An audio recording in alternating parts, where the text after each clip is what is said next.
अस्सलाम वालेकुम रहमतुल्लाहि व बरकातुहू। जी हाँ नाज़रीन, मैं एहतिशाम निज़ामी कासमी। दोस्तों, आज 8 फरवरी 2025 बरोज़ सनीचर है। दिल्ली के असम्बली इंतखाबात के ताल्लुक से एक अहम खबर आपके साथ हम शेयर कर रहे हैं। दोस्तों, आपको बताएं कि दिल्ली असम्बली इलेक्शन 2025 के नताइज के इब्तिदाई रुझान में बीजेपी और आम आदमी पार्टी के दरमियान सख्त मुकाबला देखने को मिल रहा है। वोटों की गिनती तकरीबन 11:30 और 12 बजे के दरमियान बीजेपी 42 पर और आम आदमी पार्टी 28 सीटों पर आगे चल रही है, जबकि कांग्रेस किसी भी सीट पर आगे नहीं है। अरविंद केजरीवाल और मनीष सिसोदिया अब आगे चल रहे हैं। इब्तिदाई रुझान में वो पीछे चल रहे थे। ओखला असम्बली हलके में 5वें राउंड के वोटों की गिनती के बाद बड़ा उलटफेर देखने को मिला है और 2 राउंड में पीछे रहे अमानतुल्लाह खान ने सबकत हासिल कर ली है। उन्होंने 9,518 वोटों से बड़ी सबकत हासिल की है। बीजेपी के मनीष चौधरी अब तीसरे नंबर पर चले गए हैं, जो कि सुबह से पहले नंबर पर चल रहे थे।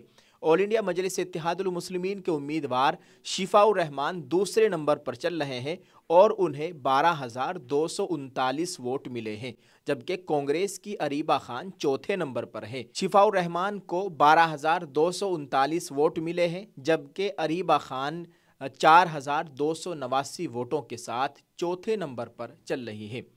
आपको बता दें कि इस बार ओखला असम्बली सीट के लिए वोटिंग 5 फरवरी 2025 को हुई थी। तकरीबन 54% लोगों ने अपना हक राय दही इस्तेमाल किया था। मुस्लिम वोटरों की अक्सरियत वाली ओखला सीट 2015 से आम आदमी पार्टी का गढ़ रही है, लेकिन इससे कबल इस सीट पर कांग्रेस का दबदबा था। 1993 के इंतखाबात में परवेज़ हाशमी ने कांग्रेस में शामिल होने से पहले ये सीट जनता दल के टिकट पर जीती थी। परवेज़ हाशमी ने 1998, 2003 और 2008 में अपनी जीत का सिलसिला जारी रखा। परवेज़ हाशमी के बाद राष्ट्रीय जनता दल यानी आरजेडी के आसिफ मोहम्मद खान ने 2009 में होने वाले ज़िमनी इंतखाब में कामयाबी हासिल की थी। बाद में वो कांग्रेस में शामिल हो गए थे और 2013 में उन्होंने कांग्रेस के बैनर तले दिल्ली असम्बली इंतखाबात में हिस्सा लिया और जीत हासिल की थी। इसके बाद 2015 में आम आदमी पार्टी के लीडर अमानतुल्लाह खान ने यहाँ यानी ओखला में अपनी पार्टी का झंडा लहराया। ताहम अब ऑल इंडिया मजलिस इत्तेहादुल मुस्लिमीन के उम्मीदवार, जो कि जेल में कैदोबंद की ज़िंदगी गुजार रहे हैं, शिफाउर रहमान खान ओखला में अपनी गिरफ्त में इजाफा किया है और मजलिस इत्तेहादुल मुस्लिमीन को दिल्ली असम्बली की ओखला सीट से भी बड़ी उम्मीदें हैं।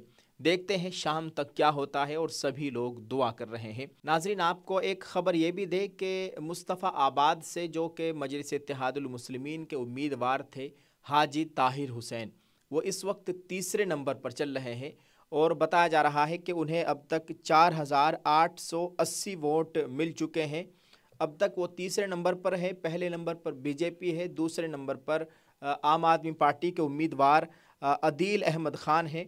देखते हैं यहाँ पर कौन अपनी जीत का परचम लहराता है।